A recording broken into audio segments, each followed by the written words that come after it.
Olá, eu sou a Teresa Guilherme e estou aqui para vos dar as boas-vindas ao Feliz Idade. O que é o Feliz Idade? Então, é uma série que faz parte do projeto Mais Idade Mais. O que nós vamos fazer é bom, é celebrar as pessoas que nos inspiram nesta etapa da vida a viver melhor e a viver com mais energia e com feliz idade. Maria de Belém é a nossa convidada de hoje.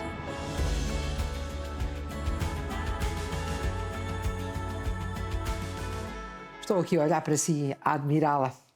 Foi ministra, foi deputada, oh meu Deus, tanta coisa. Foi candidata às presidenciais, uma vida sempre com uma voz ativa na parte social, nas causas. E isto é um passado, porque hoje em dia continua a ser a mesma coisa. É de uma forma diferente, mas é porque continua a ser a mesma voz ativa, falando muito da mulher, da saúde da mulher, por exemplo. Eu lhe ia perguntar, já vinha a olhar para as nossas idades tão próximas, se a Maria de Belém concorda que é importante manter-nos empenhados e envolvidos naquilo que acreditamos para termos um envelhecimento ativo e também para termos aquele propósito para a nossa vida. Pois eu tenho que concordar com a evidência científica, não é? Não só pela análise do que se passa comigo, como é evidente, mas por aquilo que são os estudos feitos até porque o envelhecimento da população, não é?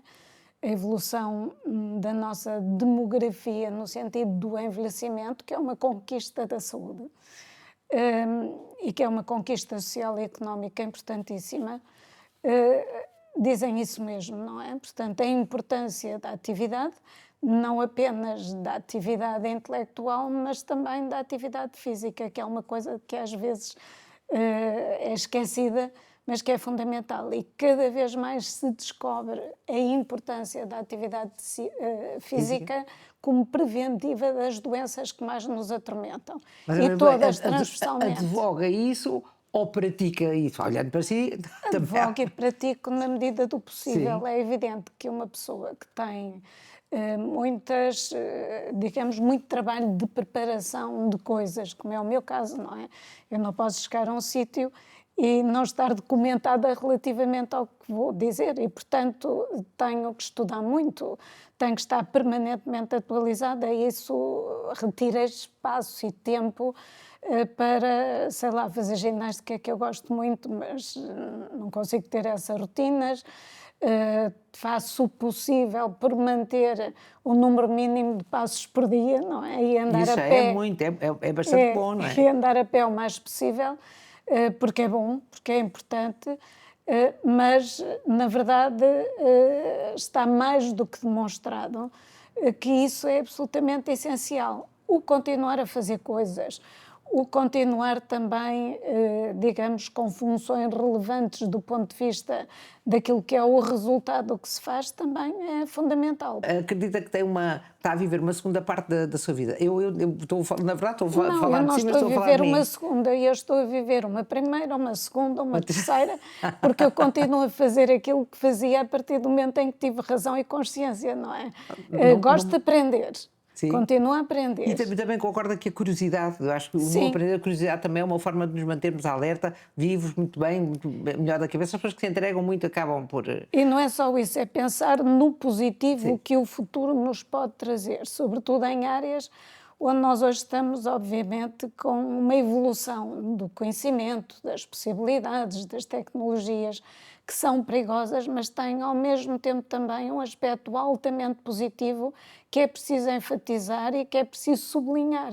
Eu acho que o nosso propósito de vida deverá ser procurar fazer o bem, não é? Portanto, é através dessas causas que nós o fazemos. A Maria Belém esteve sempre ligada à saúde, acho que falou sempre muito Estive sobre sempre a muito saúde, não só a ligada. saúde da mulher, mas à saúde Sim, no sim. geral.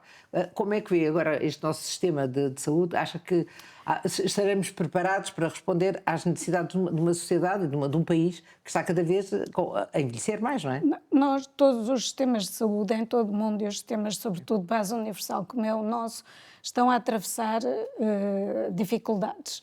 Estão a atravessar dificuldades porque realmente mais idade sem ter a vida adequada à prevenção é um conjunto e uma pressão sobre os sistemas de saúde enorme. Por outro lado, mais gente com mais idade e com mais doenças também é uma pressão enorme sobre os serviços de saúde. Somos persistentes agora, Não é mais verdade? persistentes. E uma pressão grande e, portanto, estamos com um problema global a nível dos recursos humanos da saúde. E, por outro lado, a inovação é também um desafio brutal, porque cada vez temos mais possibilidades de curar o que antes era fatal, mas isso também é muito caro e, portanto, digamos que as pressões são de variadíssimas áreas. Nós temos esse grande desafio, sobretudo nestas épocas, são épocas de transição, em que acabamos por ter duas coisas um bocadinho contraditórias, que é, por um lado, essa possibilidade, mas por outro, todo um conjunto de marcas que trazemos connosco de vidas que foram muito diferentes. E em Portugal, então, isso nota-se muito, não é? Nós temos as chamadas determinantes sociais que nos impedem de viver esses anos de vida com saúde, ou mais anos de vida a partir dos 65 anos com saúde. Portanto, temos que fazer muitos anos é bom, mas viver muitos anos com saúde e com qualidade de vida, isso é o essencial. É o essencial. E daí, se falar tanto no envelhecimento ativo, que é uma forma de viver até com felicidade, também que não se liga muito aos mais velhos, a imagem de ser feliz e termos felicidade no nosso dia-a-dia. Mas deixe-me falar sobre a saúde da mulher especificamente. Sim. Porquê?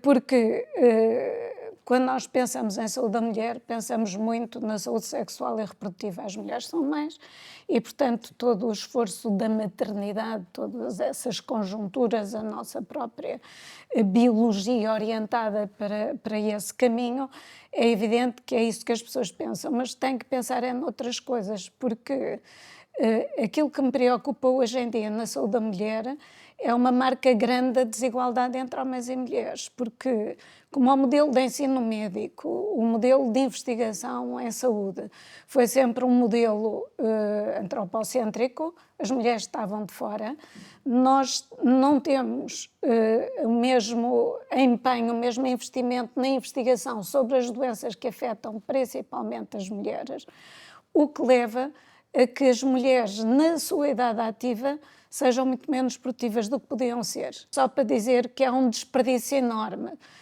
mesmo do ponto de vista económico, não se investir no melhor conhecimento das doenças que afetam as mulheres, especialmente para além da saúde reprodutiva, como sejam, digamos, as doenças autoimunes, a questão das doenças neurodegenerativas, todo um conjunto de doenças que realmente se percebe, as musculoesqueléticas também, que se sabe que têm uma incidência muito maior relativamente às mulheres e uma incidência que as impede de ser tão produtivas quanto poderiam ser para a sociedade. Portanto, é uma causa muito moderna, muito atual e à qual eu me dedico com todo o interesse também e todo o empenho. Se nós pensarmos que nem sequer dão muita atenção, isso não é uma doença, mas é uma época da nossa vida, nem sequer dá muita atenção aos sofrimentos da menopausa, já dizemos tudo, não é? Que era uma coisa... Essa é uma delas, mas se tiver-se olhar, por exemplo, para a enxaqueca, que é uma doença que afeta muito mais as mulheres do que os homens e que é uma doença relativamente à qual agora começa a haver algumas abordagens, mas estamos muito longe de saber as razões, de identificarmos mecanismos para as controlar e é uma doença altamente limitante e, portanto, que sai muito cara. Acaba por ser muito cara à sociedade. Quando falou das mulheres serem encaradas mais como mães, não é? Como o pilar da família, fiquei a pensar que com uma carreira tão pública e tão forte na política, como é que consigo considerar, isso é uma pergunta que já lhe devem ter feito 1000 vezes, como é que consigo considerar a família, a sua vida pessoal, não é? Sempre disse que não era um exemplo, não é? Primeiro, tenho um ambiente familiar que é propício a que as mulheres sejam ativas, intervenientes e capazes. Também, se não fosse de outra maneira, não haveria, não é? E também sente que o quão importante é a família nesta fase é fundamental, é o nosso esteio, é o nosso esteio para o nosso equilíbrio. Na vida inteira, mas na fase do envelhecimento também. Sim, mas o nosso equilíbrio emocional é fundamental, não é? As pessoas podem ter problemas que decorrem realmente dessa falta de apoio, de tranquilidade, de bem-estar, de segurança que uma família equilibrada nos proporciona. Eu tive essa coisa fantástica de eu poder ter. Que bom, que bom. Bem, eu sei que é o idadismo, que é uma palavra que sequer muita gente não sabe o que é que quer dizer, que é um preconceito contra as pessoas mais velhas, vamos chamar assim, resumindo, eu sei que é um assunto que a afeta e que é difícil, como é que se porta, a maneira como as pessoas Eu acho, encaram, porque exatamente. sofre-se esse preconceito muito em Portugal, é preciso passar por isso para perceber que... As pessoas novas julgam que são fantásticas e são muito fantásticas, mas as outras não são lixo. Portanto, há aqui uma noção que se deve ter muito racional disso, mesmo racional, não é afetivo, é também racional. Parece que as pessoas serem educadas, corretas, delicadas, que é uma coisa fora de moda, e não é. As regras de boa Lá está, o educação. respeito pelos mais velhos, que é uma coisa que deveria vir, Exatamente. em algumas culturas assim é. As regras de boa educação não existe já. fizeram-se para que nós pudéssemos conviver pacificamente uns com os outros.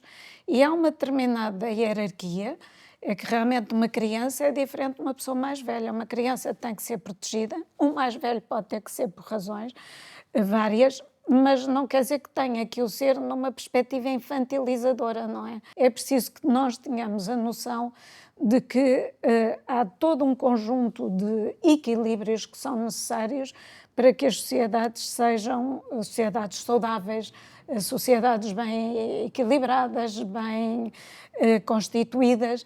Nós não fomos feitos para viver em agressividade. A agressividade é muito desagradável. Não quer dizer que nós sejamos sempre benevolentes com aquilo que não deve ser. Não, isso não devemos ser.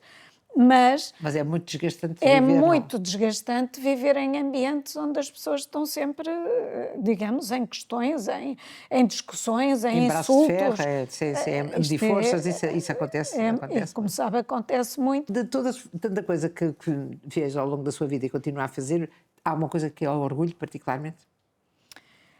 Olha, eu digamos que tive uma coisa na vida que para mim foi muito interessante e ao mesmo tempo que me mostrou bem como nós internamente desperdiçamos muita coisa, que é o que foi o facto de ter sido eleita por unanimidade e à primeira volta Presidente da Assembleia Mundial de Saúde. Eu era na altura Ministra da Saúde.